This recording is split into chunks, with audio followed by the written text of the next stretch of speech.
Hola niños de mis octavos básicos. Bueno, seguimos con las presentaciones. Esta es la vida en su mínima expresión, la subunidad de qué estamos formados. Y la estrategia es caracterizar los distintos tipos de tejidos celulares por medio de la presentación en PowerPoint, fomentando la curiosidad. La organización se establece desde lo más simple a lo más complejo y vamos a ver que aquí existe la célula y la célula aquí forma parte de algo fundamental que en su organización va a formar un tejido y el tejido al volverse especializado va a formar un órgano y ese órgano con otros órganos va a formar un sistema y cada sistema en conjunto va a formar algo que es un organismo. Entonces es muy importante.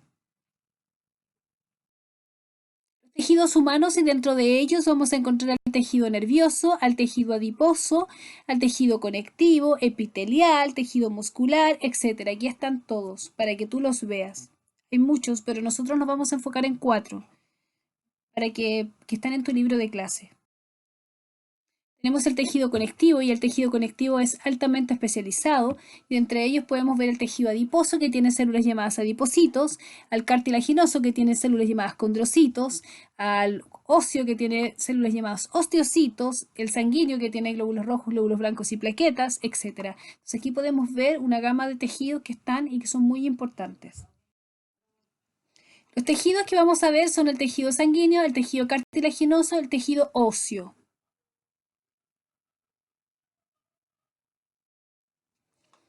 El tejido sanguíneo se divide en leucocitos, plaquetas y eritrocitos. Estas son sus células y el material líquido se llama plasma.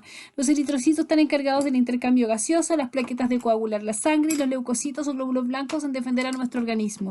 En el plasma están los nutrientes. Ahí hay hormonas, nutrientes que se transportan. Por eso se llama tejido sanguíneo, porque también tiene células, aparte de tener líquido.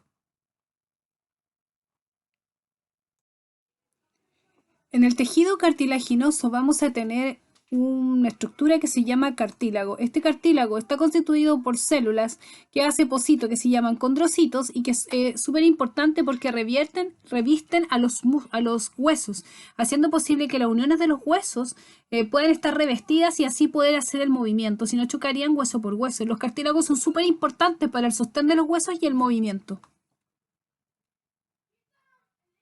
Aquí hay una imagen de microscopía electrónica en donde se ven los condrocitos, así se llaman las células del tejido cartilaginoso. Tenemos el tejido óseo y el tejido óseo es una estructura donde tenemos osteocitos. Aquí tú puedes ver perfectamente las células y puedes ver cómo están constituidas. Bueno, puse el cráneo como algo súper importante. Mira esas vértebras cómo se doblan y hace posible entender cómo funcionan los huesos.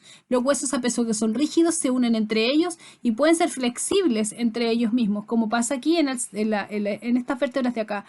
Pero hay huesos muy fijos y muy duros. Entre los más duros está el frontal, que está en nuestro cráneo, porque él guarda de alguna manera todo este bóveda craneana, va a guardar el encéfalo o el órgano más importante del organismo, porque de hecho es el que comanda todo el organismo. Aquí tenemos el cráneo en su forma más específica para que ustedes lo vean. Y este es los huesos. Los huesos son duros, ¿ya? Tienen estructuras calcáreas y minerales que hacen posible que tengan esa forma, ¿ya? Y esa estructura.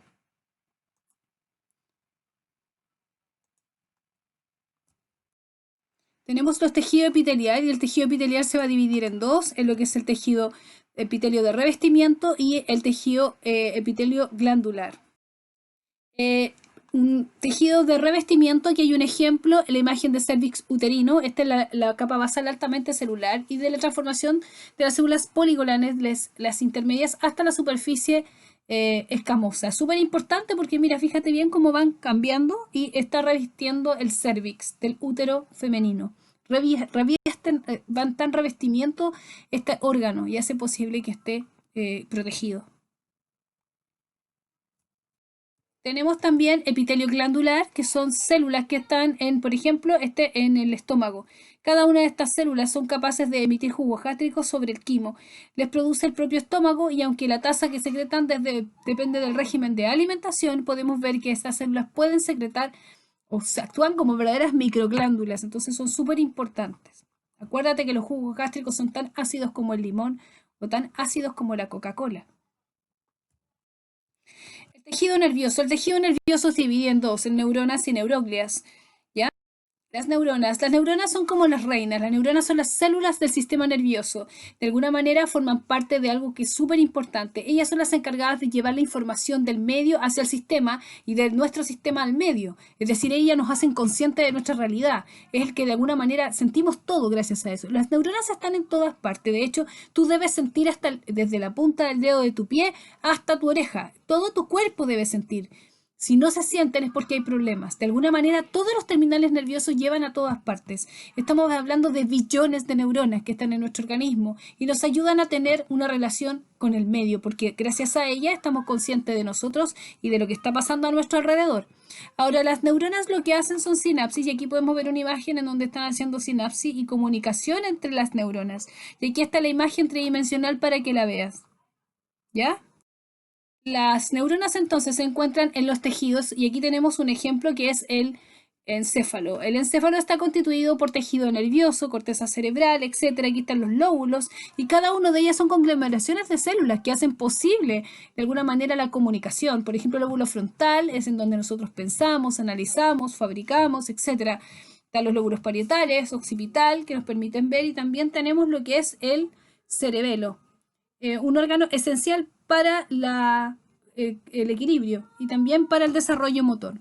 Las neuronas están constituidas por un cuerpo que se llama soma, dendritas, que son esas pequeñas ramificaciones, y una más alargada que se llama axón, y al final del axón vamos a encontrar los terminales sinápticos. Es súper importante porque lo que ellas hacen es trasladar impulsos nerviosos, que son efectivamente descargas eléctricas. Entonces es muy importante. Tenemos a las glías. Las neuroglias son células que de alguna manera asisten a las células neuronales. Ellas son las asistentes de las neuronas. Son como si la neurona es la reina, las neuroglias son las asistentes de ellas. Aquí podemos ver una imagen donde hay una arteria. Aquí, si tú la ves, aquí está la arteria y la arteria está traspasando nutrientes a la neurona. Son súper importantes porque protegen a la neurona, regulan su medio ambiente y la defienden de microorganismos. Dentro de las neuroglias vamos a encontrar los oligodendrocitos, las microglias y los astrocitos. Y aquí tenemos un ejemplo. Ahí está la sinapsis y aquí están las neuroglias. Tejido muscular. El tejido muscular se va a dividir en tres, en tejido muscular liso, tejido muscular estriado y tejido muscular cardíaco. Ahí está el liso, el estriado y el cardíaco. Súper importante. El tejido muscular estriado, el que se está revistiendo en todos los músculos de nuestro cuerpo que nos da la posibilidad de movimiento. Aquí, por ejemplo, tenemos la imagen de una persona y fíjate bien cómo está su músculo que está detrás justo de su cervix y de sus vértebras que están en la parte de atrás, justo abajo del cráneo, y puedes entender que esta función es fundamental. La contracción y la relajación del músculo es muy importante. Obviamente que esto se hace gracias a un sistema de actina y miosina, que son proteínas que están ahí, provocando la contracción y también la relajación del músculo. Son necesarias ambas. Aquí tenemos una imagen tridimensional y si podemos observar, este niño está tratando de contraer el músculo. Vamos a hacer un corte en el músculo y nos vamos a dar cuenta que existen fibras nerviosas y estas fibras nerviosas a su vez están constituidas por células. Esa es una célula, mira, aquí hay una célula, de aquí hasta esa otra raíz es una célula y actúan, van como un riel, uno para adelante y el otro para atrás, haciendo posible la contracción. Por eso que es tan importante que lo veas.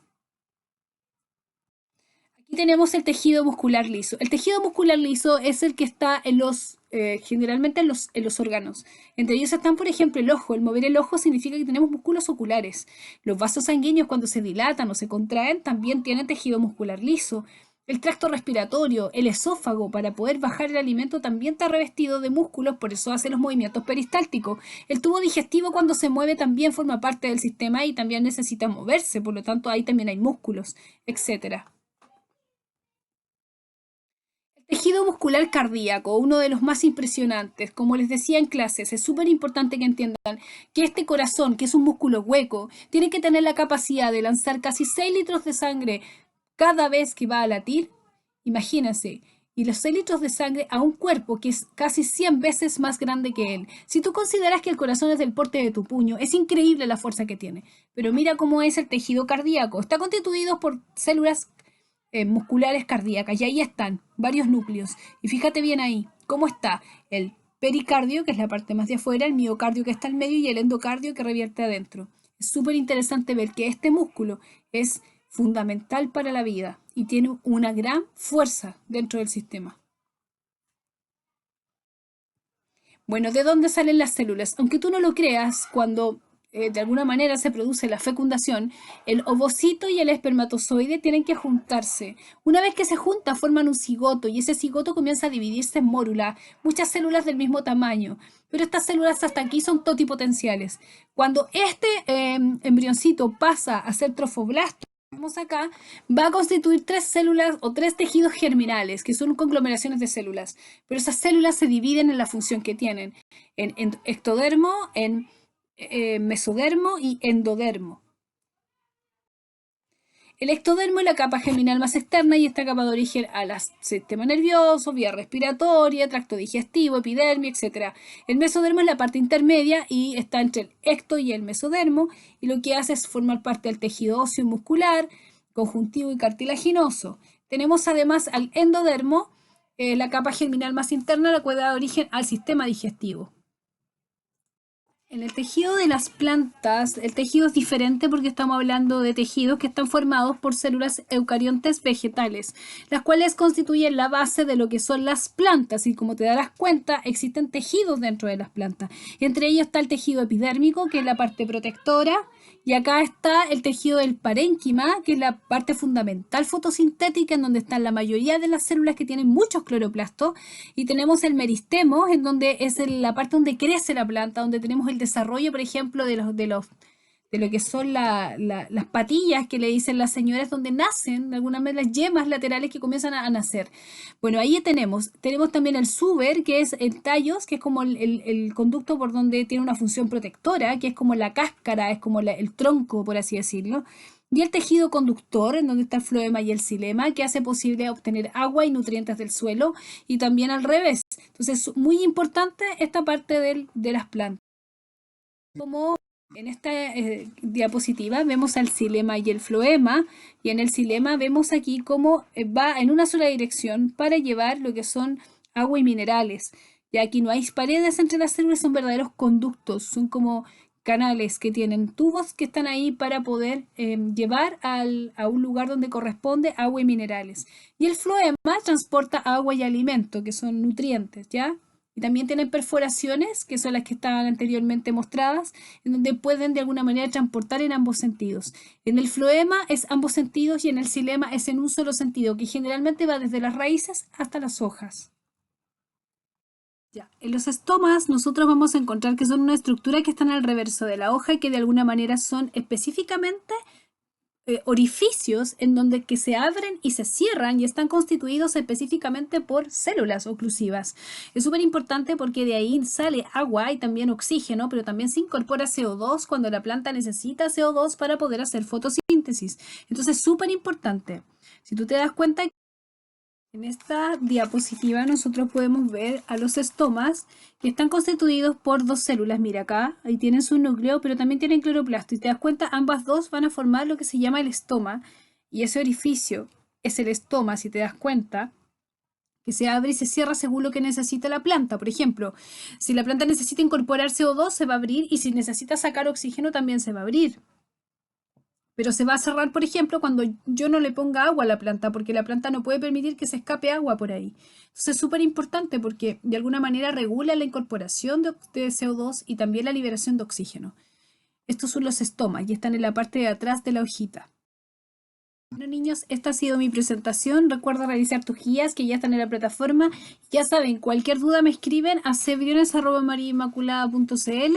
Y bueno, nos vemos en clase. Cuídense mucho.